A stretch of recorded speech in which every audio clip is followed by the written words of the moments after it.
स्वास्थ्य संबंधी समस्याओं पर खास जानकारी दी जाती है। और इस कड़ी में आज हमारे साथ हैं डॉक्टर विनीता रामनानी, जो बंसल हॉस्पिटल में consultant eye surgeon and glaucoma specialist हैं। डॉक्टर विनीता, आपका स्वागत करते हैं हम। नमस्कार, धन्यवाद। तो दोस्तों, आज हम बात करेंगे आंखों में दर्द के बारे में। जी हाँ, आंखों में दर्द की क्या वजह होती है और इसके इलाज के बारे में किन बातों का ध्यान रखना चाहिए, कौन सी ऐसी छोटी छोटी बातें हैं जिन पर ध्यान न देकर हम अपने आंखों को स्वस्थ रख सकते हैं। तो डॉक्टर विनीता रामनानी हमारे साथ हैं, आइए उनसे सवाल करते हैं। डॉक्टर विनीता, सबसे पहला सवाल आपसे हमारा यही है कि जब हम बात करते हैं आंखों में दर्द की, तो आंखों का दर्द क्या होता है? बेसिकली ये बहुत एक नॉन स्पेसिफिक सी चीज़ है जिसमें कि कई बार एक मिला जुला असर दिखने को मिलता है कि आंख में दर्द हो रहा है, सिर में दर्द हो रहा है, आंखों के चारों तरफ दर्द हो रहा है और एक अजीब सा एहसास है जो आपको दर्द के रूप में, भारीपन के रूप में, चुभन के रूप में या एक अनईजीनेस या एक अनहैप्पीनेस के रूप में आ सकता है, कि जिसमें कि आंखों में आपको एक पीड़ा है, वो असहनीय भी हो सकती है, वो चुभन के रूप में भी हो सकती है, या कुछ देर के लिए कुछ आंख में रगड़ रहा है या गड़ रहा है, उस टाइप की भी फीलिंग हो सकती है। इसके अलावा हम कई बार ये देखते हैं कि आंखों में कई बार अलग अलग तरीके से दर्द होते हैं, यानी कि इसका मतलब साफ ये है कि आंखों में जो दर्द होते हैं शायद उसमें भी कई तरीके के होते हैं, उसमें भी प्रकार होते हैं। डॉक्टर विनीता, आपसे यही जानना चाहेंगे कि आंखों में कितने प्रकार के दर्द हो सकते हैं। अक्सर हम देखते हैं कि कई बार ये जो बिल्कुल आगे का हिस्सा होता है ये भी बहुत ज़्यादा दुखने लगता है, या फिर कई बार हम अपनी पलकें बंद करते हैं तो नींद पूरी हो ही होती है, लेकिन बावजूद इसके बहुत ज़्यादा आंखों में दर्द होने लगता है। ये क्या है? बिल्कुल, कई बार जो आँखों के दर्द की लोकेशन होती है वो ज़रूरी नहीं है कि वो कारण हो। जैसे कि मैं एक सिंपल सा एग्जांपल दे दूं कि एक्सेसिव डिजिटल यूज़ किया आपने, या जैसे कि आपने बोला कि नींद पूरी न हुई तो भी हमें एक अजीब सी फीलिंग होती है, एक अजीब सी थकान जिसको हम कहते हैं, कि आंखों में फ्रेशनेस नहीं होती है। ये बहुत कॉमन है इन दिनों एक्सेसिव डिजिटल यूज़ की वजह से। वरना आंखों में जो दर्द है वो साइनस से भी जुड़ा हो सकता है, कि अगर किसी पेशेंट को साइनसाइटिस है, आंख की प्रॉब्लम न होते हुए भी एक आंखों में अलग सी जकड़न या भारीपन या आंसू आना हो सकता है। कई बार जो सिर दर्द की वैरायटी होती है, स्पेशली जो माइग्रेन या क्लस्टर हेडेक होते हैं, जिसमें कि आँखों में तो प्रॉब्लम होती ही है, पर उसका जो रूट कॉज होता है वो हेडेक यानी माइग्रेन या क्लस्टर हेडेक के रूप में होता है। और कई बार कोई शारीरिक बीमारियां होती है, जैसे डायबिटीज़ है, आर्थराइटिस वाले पेशेंट्स हैं, थायराइड वाले पेशेंट्स हैं, स्पेशली हाइपरथायरॉयडिज्म में जिसमें आंखें बाहर की तरफ आ जाती है, उसमें भी आँखों में तकलीफ़ हो सकती है। तो आँखों के तो बहुत सारे कारण हैं ही जिसकी वजह से आँखों में दर्द होता है, जिसको हम आगे डिस्कस करेंगे डिटेल में। लेकिन आँखों के अलावा भी शरीर के कई सारी बीमारियां या शरीर की कई सारी ऐसी चीज़ें हैं जिसकी वजह से हमारे आँखों में एक अजीब सी थकान, भारीपन या दर्द का एहसास होता है। वो आँख के अंदर, आँख के चारों तरफ, आँख की पलकों में कहीं भी हमको महसूस हो सकता है। तो डॉक्टर विनीता की बात सुन के ज़रूर आपके दिल में ख्याल आ रहा होगा कि आखिर कारण ऐसे कौन कौन से हो सकते हैं जिसकी वजह से ये अलग अलग जगह लोकेशन बदल बदल कर दर्द होता है। तो चलिए डॉक्टर विनीता, आपसे यही जानेंगे कि कारण क्या है सबसे बड़ा। डिजिटल यूज़ तो आपने बताया ही है, इसके अलावा क्या और कारण हो सकते हैं? अगर मैं आँखों की बात करूं तो हम पलकों से शुरू होकर अंदर तक, रेटिना तक जाएंगे, वो हमारी आँखों के दर्द के लिए रिस्पॉन्सिबल हो सकते हैं। पलकों पे कुछ चीज़ें बहुत ऑब्वियस सी दिखती है, जैसे कि पलकों में कोई इन्फेक्शन हो रहा है, पलक सूजी हुई है, या पलक के ऊपर कोई चोट लगी है, अगर कोई स्टोन इंजरी हुई है, या कहीं हम ट्रैवल कर रहे हैं, एक्सीडेंट हो रहा है, तो कुछ एक ऐसी ऑब्वियस सी चीज़ है जो आपकी आंख में चोट के रूप में दिख रही है। हो सकता है कि आप ट्रैवल कर रहे हैं और आंख में आपके एक धूल का कण चला जाए जो आपको दिख नहीं रहा है, पर फिर भी वो बहुत ज़्यादा चुभन और असहनीय पीड़ा दे सकता है, जिसमें कि आप आंख खोल भी नहीं पा रहे हैं और इनफैक्ट आप सो भी नहीं पा रहे हैं उसकी वजह से। तो ऐसी एक बहुत छोटी सी चीज़ रहती है जो आंखों को इंजर करती है, डिस्टर्ब करती है और आपको परेशान करती है। फिर आती है उसके बाद कहीं भी संक्रमण होता है, अगर आप आँखों की पलकों के ऊपर संक्रमण है, आँखों के अंदर कंजंक्टिवा जो होता है, जैसे हम कहते हैं कि आँख आई हुई है, कंजंक्टिवाइटिस, उसमें भी आपको पेन हो सकता है। अगर कॉर्नियल अल्सर है, अगर आपकी जो काली पुतली है वो नॉर्मल ट्रांसपेरेंट क्लियर नहीं है, उसमें कहीं कोई इन्फेक्शन है जिसको हम कॉर्नियल अल्सर या केरेटाइटिस कहते हैं, उसकी वजह से भी पेन हो सकता है। इसमें मैं ध्यान देना चाहूँगी कि जो लोग बहुत लंबे समय तक कॉन्टैक्ट लेंसेज लगाते हैं या कॉन्टैक्ट लेंसेज लगा के सो जाते हैं या कॉन्टैक्ट लेंसेज लगा के स्विमिंग वगैरह कर लेते हैं, उनको भी आई में इंजरी होके कॉन्टैक्ट लेंस की वजह से कॉर्निया पे पेन हो सकता है। और फिर ऐसे ही कई सारी आंखों की बीमारियां हैं जिसमें ग्लूकोमा, चश्मे का नंबर और तिरछापन शामिल हैं, जो आंखों को किसी न किसी तरीके से डिस्टर्ब करके पेन दे सकते हैं। तो अपने दर्शकों को भी हम यही कहना चाहते हैं कि अगर आप भी किसी आंखों की समस्या से जूझ रहे हैं तो बेफिक्र हो जाइए, हमारा ये मंच सिर्फ आपके लिए है और डॉक्टर विनीता आपके सवालों का जवाब देने के लिए यहाँ मौजूद हैं। तो लगातार नंबर जो हैं टीवी स्क्रीन पर फ्लैश हो रहे हैं, इन नंबर्स पर आप हमें कॉल करके अपने सवाल भी ले सकते हैं। तो आज डॉक्टर विनीता हमें बता रही हैं आंखों से क्यों हमारा ये जो कनेक्शन है इतना सर का भी रहता है। कई बार हम ये देखते हैं कि आंखों में जब दर्द होता है तो सीधा सीधा सर में भी पहुंच जाता है और सर के साथ साथ नाक में भी आ जाता है। क्योंकि कनेक्टिविटी इन सब चीज़ों की आपस में है, तो क्या आंखों का दर्द कोई सीवियर जो है फेस में भी जा सकता है? इसमें क्या कहेंगी आप? बिल्कुल, जो आंखों का दर्द है वो किसी बड़ी बीमारी का संकेत भी हो सकता है। जैसे ब्रेन ट्यूमर वाले पेशेंट्स हैं, वो सर दर्द और आंख के दर्द से प्रेजेंट कर सकते हैं। अगर फिर हमने सही तरीके से उनको पहचाना, उनका एमआरआई किया, तो फिर उन्हें समझ में आता है कि कहीं ब्रेन में कोई प्रॉब्लम है, जो एक बड़ी बीमारी है, ब्रेन ट्यूमर जैसे सामने उभर के आ सकती है। तो हमें कहीं भी अगर आंखों में दर्द है, किसी भी वजह से है, उसको हमें इग्नोर नहीं करना है, आई स्पेशलिस्ट को ज़रूर दिखाना है। आई स्पेशलिस्ट आपकी डिटेल में जांच करके उस कारण को पहचानने की कोशिश करते हैं, क्योंकि ये एक सिम्टम है, ये जो दर्द का सिम्टम है ये किसी बीमारी का संकेत हो सकता है। वो बीमारी बहुत बड़ी भी हो सकती है कि ब्रेन का प्रेशर बढ़ रहा है, जिसे हम इडियोपैथिक इंट्राक्रेनियल हाइपरटेंशन कह सकते हैं, या फिर एक छोटी सी चीज़ है कि आपने कॉन्टैक्ट लेंसेज बहुत लंबे समय तक लगा लिए, या फिर आपको कॉस्मेटिक्स की एलर्जी हो रही है, धूल मिट्टी सीजन की एलर्जी हो रही है, या ड्राइनेस हो रही है। तो ये जानना बहुत ज़रूरी है कि आखिर दर्द के साथ में आपको कौन सी जुड़ी हुई दूसरी समस्या है और उस दर्द का कारण क्या है। अगर उससे जुड़ी हुई आंख में आंसू आ रहे हैं, आंखें लाल हो रही है, आंखों में इरिटेशन भी हो रहा है, आप पढ़ नहीं पा रहे हैं, आपको देखने में समस्या है, तो ये कहीं ना कहीं आंखों से जुड़ा हुआ है। लेकिन अगर आपको आंख में दर्द के साथ में सर में दर्द हो रहा है, चक्कर आ रहे हैं, या फिर दिखने में भी धुंधलापन है, तो ये ब्रेन का या देखने वाली नस को दबाने का एक संकेत हो सकता है। तो प्लीज़ आप ऐसे में आंखों की जांच कराएं और इस दर्द को इग्नोर न करें। डॉक्टर विनीता, अक्सर हम देखते हैं कि दो तरह के जो होते हैं लोग होते हैं। एक वो लोग जो कि जैसे उनको कोई प्रॉब्लम हुई तो फ़ौरन ये सोचते हैं कि चलिए घर में बैठ के खुद रेमेडी कर लेते हैं, तो नेचुरल कभी गुलाब जल डाल लिया, कभी शहद डाल लिया, इस तरह की चीज़ें करते हैं। और एक लोग वो होते हैं कि फटाक से गूगल किया और कोई भी आई ड्रॉप लिया और इचिंग मिटाने के लिए डाल लिया। तो अब ऐसे लोगों के लिए क्या कहना चाहेंगे? ये दोनों चीज़ें बहुत ही, मैं कहूँगी कि गलत है, क्योंकि बिना जाने कि हमारा रूट कॉज क्या है।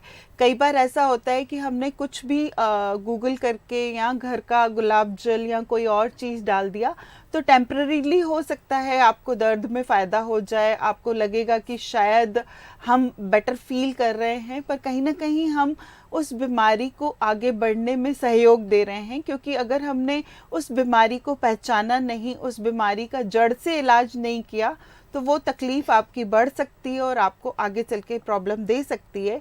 जैसे कि मैंने कहा कि ये जो दर्द होना है ये किसी एक बीमारी का संकेत है, तो हमें उस बीमारी को पहचानना है।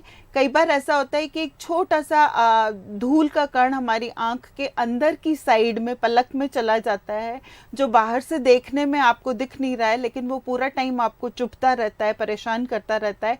और अगर आप डॉक्टर के पास गए और उसने 1 सेकेंड में वो आपका कंकड़ निकाल दिया तो आपको एक रिलीफ महसूस होता है। तो विशेषज्ञ का जांच करना बहुत ज़रूरी है। मुझे नहीं लगता है कि गूगल या होम रेमेडीज़ किसी डॉक्टर को रिप्लेस कर सकती हैं। डॉक्टर विनीता, आपसे अब हम ये भी जानना चाहते हैं कि जिस तरह से माहौल हो गया है, ख़ासतौर से अगर दिल्ली की बात करें तो प्रदूषण इतना ज़्यादा है, क्या ये भी आंखों का दर्द का एक सबब बन सकता है? इस बारे में आप क्या बताएंगे? बिल्कुल सही कहा आपने। जैसा कि हमारी आंखें हैं ये एक्सपोज्ड हैं। आपके बाहर का जो इन्वायरमेंट है, चाहे वो धूल है, धुआं है, मिट्टी है या पोल्यूशन है, कोई केमिकल्स हैं, स्पेशली कई तरीके की गैसेस रहती हैं हमारे इन्वायरमेंट में, तो ये हमारा आंख क्योंकि एक्सपोज्ड है बाहर इन्वायरमेंट को, ह्यूमिडिटी कम है, जैसे गर्मियों में काफ़ी सारी प्रॉब्लम्स पेशेंट्स को होती है, स्पेशली जो लोग 2 व्हीलर्स पे चलते हैं और वो हेलमेट या गॉगल का इस्तेमाल नहीं करते हैं। तो एक तरीके का ये जो प्रदूषण है उसकी वजह से केमिकल इरिटेशन होके आपकी आंखों में एलर्जी होती है और दूसरा ड्राइनेस होती है। तो एलर्जी और ड्राइनेस मिलके आपको एक डिस्कम्फर्ट देती है, वो pain, redness, irritation, watering, heaviness के रूप में आएगी। कुछ लोगों को डेफिनेटली ये एलर्जिक सिम्टम्स बहुत ज़्यादा होते हैं, उनके साथ में उनको सांस लेने में भी प्रॉब्लम होती है।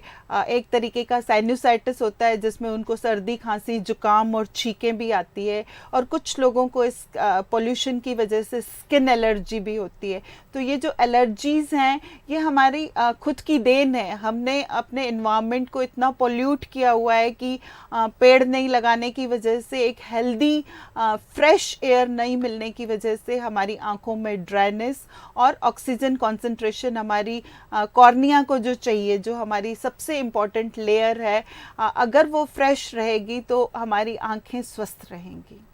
तो अपने दर्शकों को हम बताना चाहते हैं कि अगर आप भी आंखों की किसी समस्या से जूझ रहे हैं तो निश्चिंत हो जाइए, आपका हर सवाल उसका जवाब इस शो के जरिए, इस मंच के जरिए मिलेगा। और फ़ोन नंबर आपके टीवी स्क्रीन पर फ्लैश हो रहे हैं, नंबर पे आप कॉल कीजिए और हमसे सवाल पूछ सकते हैं। चलिए अब डॉक्टर विनीता से जानते हैं कि आंखों में दर्द होने पर आखिर किस तरह की वो जाँचें होती हैं जो की जाती हैं। क्या कहेंगे आप? सबसे ज़्यादा इम्पॉर्टेंट ये है कि अगर आंखों में दर्द है तो आप विशेषज्ञ को दिखाएं और अपनी आंखों की जांच ज़रूर करवाएं। कुछ लोग ऐसे हैं जो चश्मा नहीं लगाते हैं और उसकी वजह से भी उनको आंखों में दर्द हो सकता है, क्योंकि आपके चश्मे के हिस्से का काम आंखें करती हैं। हमें ये लगता है कि हम सिर्फ आंखों का इस्तेमाल पढ़ने के लिए या कंप्यूटर, मोबाइल देखने के लिए करते हैं, वरना ऐसा नहीं है। हम सुबह से लेकर रात तक, जब तक हम जग रहे हैं, हमारी आंखों का इस्तेमाल करते हैं। और अगर आंखों को चश्मे की ज़रूरत है और अगर हम उन्हें चश्मा नहीं देते हैं तो कहीं ना कहीं चश्मे के हिस्से का काम आपकी आंखें करके थकान महसूस होगी, स्पेशली शाम के आते समय। और अगर एक्सेसिव डिजिटल यूज़ है तो वो डिजिटल स्ट्रेन की वजह से भी आंखें थकेगी। तो सबसे ज़्यादा ज़रूरी है एक चश्मे के नंबर की जांच करना कि आपका विज़न कंप्लीट है कि नहीं है। फिर एक कंप्लीट आई एग्जामिनेशन, जिसे हम स्लिट लैम्प एग्जामिनेशन कहते हैं, और फिर फंडस एग्जामिनेशन की आपकी देखने वाली नस और रेटिना या आंखों की बनावट या आंखों का प्लेसमेंट सही है कि नहीं। कई बार स्क्विंट, जिसे हम ऑब्वियसली देखते हैं कि तिरछापन है आंखों में, उसकी वजह से भी आंखों में दर्द हो सकता है। तो अगर हमने स्क्विंट करेक्शन कर लिया तो हमारी आंखों का दर्द कम हो सकता है। तो जो जांचें हैं वो निर्भर करती है कि आपको एसोसिएटेड सिम्टम्स कौन से हैं। क्या ये दर्द साइनोसाइटिस से जुड़ा हुआ है, क्या ये दर्द एलर्जिक है, आँखों से जुड़ा हुआ है, या फिर ये दर्द कहीं ना कहीं आपकी दूसरी समस्या, जैसे कि मैंने बोला कि एक्सेसिव हार्मोनल लेवल्स, जैसे डायबिटीज़ में, थायराइड में जो प्रॉब्लम्स होती हैं, या ब्रेन की वजह से है। तो अगर हमें ऐसा लगता है कि ये ब्रेन की वजह से है तो हम एमआरआई भी करवाते हैं, न्यूरोलॉजिकल चेकअप्स भी कराते हैं। और अगर हमें ऐसे लगता है कि पेशेंट को ये ड्राइनेस ओल्ड एज की वजह से, फीमेल्स में हार्मोनल चेंजेस की वजह से, या आर्थराइटिस या डायबिटीज़ की वजह से है, तो हम आर्थराइटिस के चेकअप, डायबिटीज़ का चेकअप और विभिन्न तरीके के ब्लड टेस्ट कराते हैं आंखों की जांच कराने के बाद। सो सबसे ज़्यादा इम्पॉर्टेंट है कि एक प्राइमरी आई टेस्ट हो जाना चाहिए और ये डिटरमाइन करना चाहिए कि रीज़न क्या है। अगर रीज़न आंखें हैं तो आई डॉक्टर आपको ट्रीटमेंट देगा। डॉक्टर विनीता, एक सवाल यहाँ पर यह भी उठता है, जब हम बात करते हैं स्पायरिकल और सिलेंड्रिकल, दो तरीके से आंखों की जांच होती है, तो इनमें से कौन सी क्या वजह हो सकती है कि ये भी आंखों का दर्द देती हैं? क्या इनमें से कोई एक वजह होती है? जी बिल्कुल, आपने जो बोला कि स्फेरिकल और सिलेंड्रिकल, ये एक्चुअली जांचें नहीं है, ये हमारे चश्मे के नंबर्स हैं। जब भी किसी को चश्मा लगता है तो उस चश्मे के प्रिस्क्रिप्शन में प्लस और माइनस का साइन होता है और स्फेरिकल और सिलेंड्रिकल होता है। स्फेरिकल जो होता है वो चश्मे का नंबर हमारी आंखों की लंबाई के ऊपर निर्भर करता है।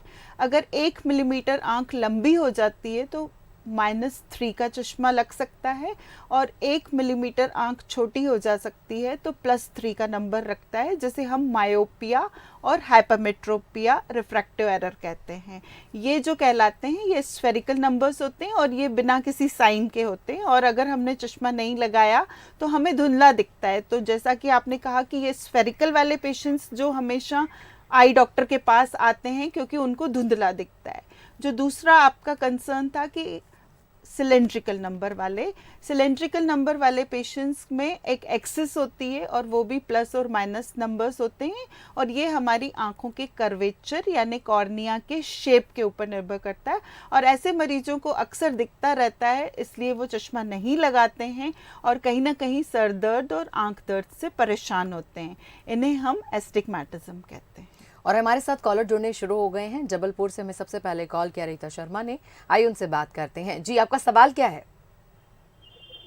जी मैम, वो जैसे हम देखते हैं तो आंखों में ऐसा लगता है कि कुछ ऐसे धुंधलापन सा आ जाता है बीच बीच में, फिर पलके से पकते हैं तो फिर थोड़ा ठीक हो जाता है, फिर इंस्टेंट फिर वैसे ही प्रॉब्लम आ जाती है। आपकी उम्र क्या है? मेरा 42। और आप कोई चश्मा पढ़ने का लगाते हैं या आपको कोई शारीरिक बीमारी है? नहीं, ऐसा तो कुछ नहीं है मैम। देखिए 40 साल भी के नहीं लगवाती हूँ। 40 साल के बाद हम सबको पढ़ने का नंबर आता है, क्योंकि हमारी जो आंखों की मांसपेशियां हैं वो कमज़ोर होती है, जिसे हम प्रेस्बायोपिया कहते हैं। तो 40 इयर्स के बाद हम सबको अपनी आंखों की जांच कराना चाहिए कि कहीं कोई चश्मे का नंबर तो नहीं है। और जैसा भी आपने कहा कि आपको आंखें ब्लिंक करने के बाद बेटर दिखता है या बेटर महसूस हो सकता है, तो ये एक लुब्रिकेशन की कमी मुझे लग रही है। तो आप refresh tears I drop use कर सकती हैं, या फिर विशेषज्ञ की देख रेख में आप अपनी आई टेस्ट करा के उनसे लुब्रिकेटिंग ड्रॉप्स लिखवा सकती हैं। और चलिए अब डॉक्टर विनीता से ये जान लेते हैं कि जब आंखों के दर्द के बारे में हम जान लेते हैं तो इसका इलाज फिर किस तरीके से किया जाता है, क्या बताएंगे आप? जी, जो आँखों का दर्द का इलाज है वो बहुत ही सिंपल सरल है, अगर हमने डायग्नोसिस सही बना लिया। जैसे कि किसी पेशेंट को आँख में दर्द एक चुभन के रूप में हो रहा है, जिसमें कि कोई फॉरेन बॉडी आँख में पड़ी हुई है, तो अगर हमने वो फॉरेन बॉडी निकाल दी तो आपने उस रूट कॉज को ट्रीटमेंट दे दिया और आँख अच्छी हो गई।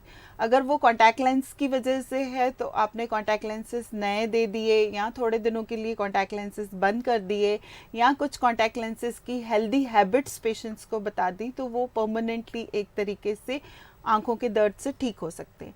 माइग्रेन का दर्द है जो रिकरेंट होता है, रिकरेंट होने के साथ में वो एपिसोडिक भी होता है, मतलब कुछ समय के लिए आप बहुत अच्छे होते हैं और फिर अचानक से एक दिन आपको आँखों में और सिर में बहुत तेज दर्द होता है।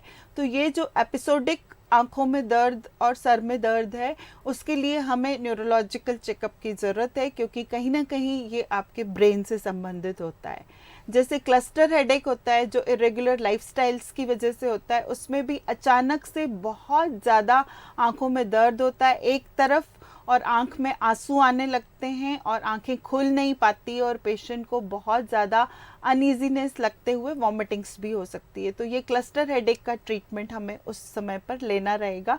अगर हमने वो ट्रीटमेंट ले लिया तो हमारी आई का दर्द ठीक हो जाएगा।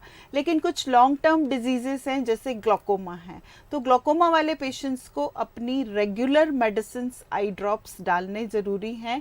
अगर वो कुछ समय के लिए दवाइयाँ बंद कर देंगे तो उनका आई का प्रेशर बढ़ के न विजन चला जाएगा बल्कि आंखों में दर्द भी बढ़ जाएगा। जो ड्राई आई के पेशेंट्स हैं जिनमें कि शिरमर्स टेस्ट जो हम करते हैं जो लेवल बताता है कि ड्राइनेस का, अगर वो सीवियर ड्राई आई है तो उन्हें लगातार अपनी ड्राइनेस का ट्रीटमेंट डॉक्टर से पूछ के लेना रहेगा। तो चलिए अब डॉक्टर विनीता से ये भी जान लेते हैं कि आंखों के दर्द के लिए बचाव और सुरक्षा के उपाय क्या हैं। बहुत ज़रूरी है कि हम अपनी आंखों को तवज्जो दें। कहीं ना कहीं हम अपनी आंखों को इग्नोर करते हैं, स्पेशली जब हम उनका इस्तेमाल करते हैं डिजिटल गैजेट्स के लिए। तो हमें 20-20-20 का नियम अपनाना है, जिसमें कि हमें 20 मिनट्स के बाद 20 सेकेंड्स के लिए आंखों को बंद करना है। और केमिकल्स का इस्तेमाल एज ए कॉस्मेटिक फीमेल्स में ज़्यादा होता है, तो वो केयरफुल होके करना है। आई मेकअप टाइम पे रिमूव करना है। रेगुलर आई टेस्ट कराना बहुत ज़रूरी है, चाहे वो बच्चा है, यंग है या बूढ़ा है, उन्हें अपना समय रहते आंखों का चेकअप कराना ज़रूरी है। स्पेशली वो मरीज जिनको बार बार सर दर्द और आंख में दर्द होता है, या वो मरीज जिनको कोई शारीरिक समस्या है जैसे डायबिटीज़ है, ब्लड प्रेशर है, थायराइड की बीमारी है, या जिन्हें दिखने की समस्या है। ऐसे मरीजों को रेगुलर आई टेस्ट करा के, जिन लोगों को चश्मे के नंबर्स की ज़रूरत है वो चश्मे का इस्तेमाल करें, और जिन लोगों को डॉक्टर द्वारा दिए गए निर्देश के अनुसार दवाइयों का सेवन करने के लिए कहा गया है वो डॉक्टर के कहे अनुसार ट्रीटमेंट फॉलो करेंगे, तो मुझे नहीं लगता कि हमें आँखें दर्द देंगी, बल्कि ये हमारी आँखें इस सुंदर जहान को देखने के लिए हमें प्रेरित करेंगी और हम सुंदर सुंदर अच्छी अच्छी चीज़ों को देख सीख पाएंगे। बिल्कुल सही कहा डॉक्टर साहब आपने। और साथ ही साथ आपसे अब चलते चलते एक छोटी सी चीज़ हम ये भी जानना चाहेंगे, जिस तरह से हम शैम्पू करते हैं, ब्रश करते हैं, तो आंखों के लिए भी क्या रोज़ाना कुछ ऐसी चीज़ हमें करनी चाहिए जिससे हमारी आंखें सुरक्षित रहें? आंखों के लिए सबसे ज़्यादा ज़रूरी है कि हमें किसी भी चीज़ को स्टेयर नहीं करना है कंटिन्यूअसली, हमें उनको बीच में फ्रीक्वेंटली ब्लिंक करते रहना है और उनको टॉर्चर नहीं करना है। मैं ये बोलूँगी कि अगर आपने 3 घंटे लगातार मोबाइल देख लिया लाइट बंद करके बहुत ब्राइट इल्यूमिनेशन में, तो वो एक तरीके का टॉर्चर है। तो आप अपनी आंखों को स्वस्थ रखने के लिए एक स्वस्थ जीवन शैली अपनाएं, समय से खाएं, समय से सोएं और डिजिटल गैजेट्स का इस्तेमाल कम करें, और जितना हो सके डॉक्टर के कहे अनुसार ट्रीटमेंट लें। कुछ लोगों को बहुत बार बार आंखें धोने की आदत है, उन्हें लगता है कि हम बार बार पानी के छींटे आंख में मारेंगे तो शायद हम अपनी आंखों को बहुत अच्छा रख पाएंगे, जबकि हमारी आंखों को सिर्फ दिन में 2 से 3 बार धोने की ज़रूरत है, स्पेशली जब आपने मेकअप वगैरह लगाया हुआ है। वरना ज़्यादा बार धोने से आप आंखों के जो न्यूट्रिएंट्स हैं जो आपके टीयर्स में हैं वो वॉश कर देते हैं। आप सिर्फ एक हेल्दी लाइफस्टाइल अपनाएं और अपनी आंखों को गॉगल चश्मे से प्रोटेक्ट करें। एक हेल्दी लाइफस्टाइल रखेंगे तो एक स्वस्थ शरीर में आपकी स्वस्थ आंखें रहेंगी। डॉक्टर विनीता, आपका बहुत बहुत धन्यवाद हमें वक्त देने के लिए। नमस्कार, धन्यवाद। तो आज हमने डॉक्टर विनीता रामनानी से आंखों में दर्द की क्या वजह है इस बारे में कई जानकारियां साझा की। निश्चित रूप से आपको भी सभी सवालों के जवाब मिल गए होंगे। आंखों की समस्या को लेकर बिल्कुल भी लापरवाही ना करें, फौरन डॉक्टर से संपर्क करें और स्वस्थ रहें। इसी के साथ हमारी खास पेशकश में फिलहाल इतना ही। कल फिर हाजिर होंगे एक नई स्वास्थ्य संबंधी समस्या के उपचार के साथ। दीजिए इजाजत, नमस्कार।